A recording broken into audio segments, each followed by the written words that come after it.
I thought I'd read this book on a video because camera and my brain were not working too good today. This is a book we read in class. Exquisite by The Poetry and Life of Gwendolyn Brooks by Suzanne Slade and illustrated by Cosby A. Cabrera.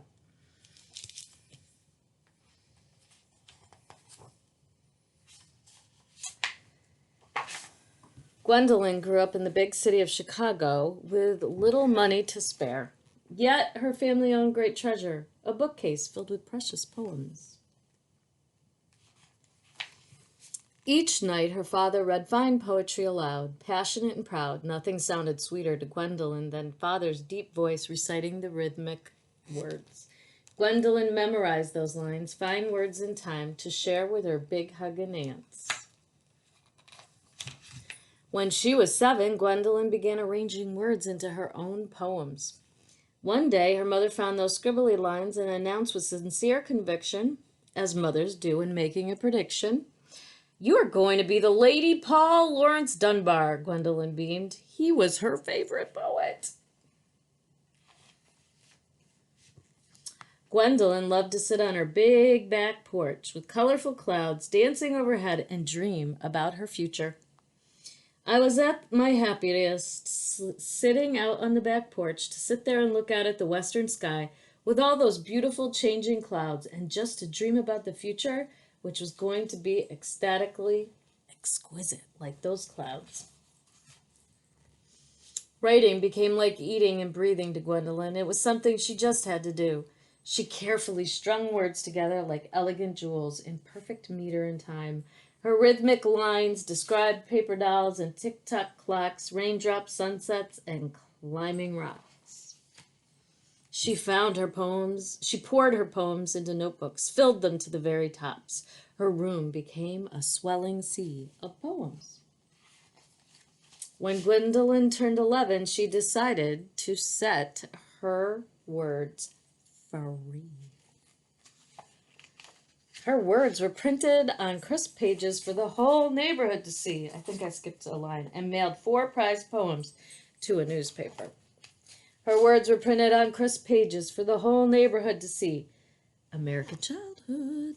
Elated, she sent her nature poem, Eventide, to a magazine. It appeared on shiny pages for the entire country to read. Gwendolyn's future seemed as bright as morning's first clouds, but then a terrible storm blew in, the Great Depression.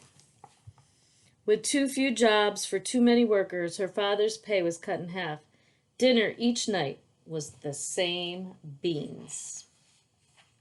Hungry for food, yet more hungry for words, Gwendolyn kept writing. She sent more poems to magazines, but they were all rejected. In high school, Gwendolyn felt rejected too. She was too quiet and shy for some crowds, her skin too dark for others. Every year she tried a different school, all white, all black, and a mix of both. But she didn't seem to fit in anywhere. Gwendolyn felt invisible, but when words flowed from her pen, she became invincible. So she spent more time than ever writing, exploring new ways to express her ideas. She even wrote a history report in rhyme. Her paper earned an A and a note from the teacher that said to keep writing. I kind of want to see the paper she wrote. But they don't give us that. Soon, Gwendolyn headed off to college, where she devoured thick books of poetry, Dickinson, Wordsworth, Hughes, and penned poems about her family and friends. After graduation, jobs were still hard to come by, and poems didn't pay the bills, so Gwendolyn found work wherever she could, cleaning homes, typing, even making deliveries. Then along came Henry, a handsome man who adored poetry too. The two married and squeezed into a tiny apartment in a black neighborhood. Where they were supposed to live, a year later, baby Henry arrived. A busy wife and mother, Gwendolyn continued to write. She took a poetry class at night where she studied modern poems with different length lines, unpredictable meter and time. Inspired, she created unique poems about the nonstop busyness, the hard luck grittiness of life in her South Side Chicago neighborhood, Bronzeville, where business boomed on 47th Street, where hardworking families,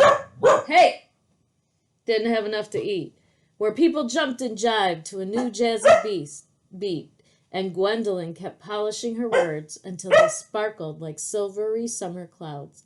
I am proud to feature people and their concerns, their troubles, as well as their joys. That's a quote by her. Eventually, one of her poems won a contest, then another and another, and some were published in a famous poetry journal, but they still couldn't pay the bills. Even without electricity, Gwendolyn kept writing by candlelight, stories about life on her busy Bronzeville streets. I wrote about what I saw and heard in the street, and she kept dreaming about a future that was going to be exquisite. Then one day, beneath a promising patch of clouds, she gathered her finest poems, stories of hardship and hope, slid them into an envelope, and mailed them to a book publisher in New York City.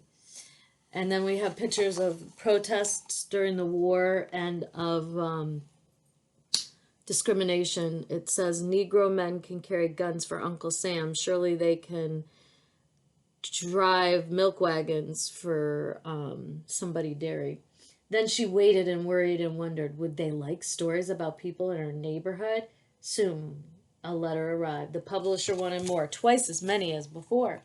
So Gwendolyn composed poems in different forms, free verse, ballads, sonnets. She wrote about brave soldiers like her brother fighting for a country that didn't give everyone equal rights. So she wrote about a poor man named Satin Legs Smith who fancied fine clothes, and she wrote about understanding your identity, who you are on the inside. Her tired fingers wrote day and night until finally she had enough to send the publisher. Before long, another letter arrived. Gwendolyn grabbed that envelope, ran into the bathroom, and locked the door. Hands trembling, she opened it. The publisher loved her poems. Soon, they became a beautiful book. A Street in Bronzeville. But Gwendolyn had more stories to share. Important stories about a young girl growing up, getting married, and starting her own family in a city where people judged others by the color of their skin. Those powerful poems became her second book, Annie Allen.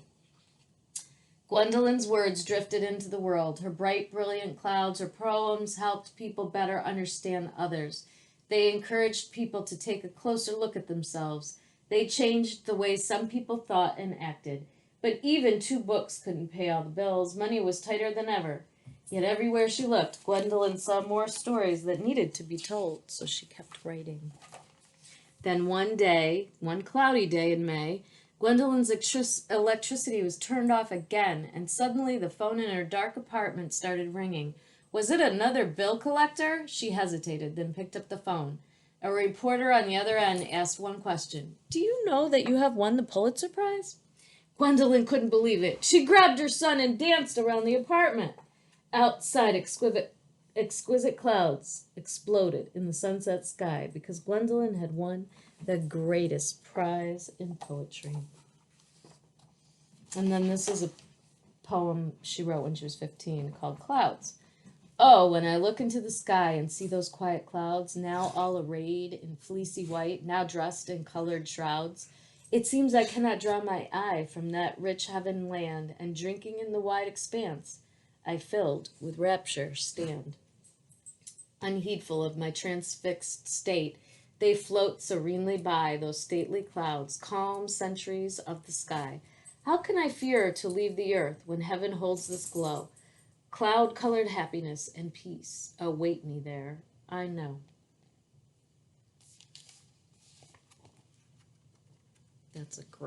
I love this book. It's a good book. And those are my dogs. That's Esme. Hope that helps with the poor camera work.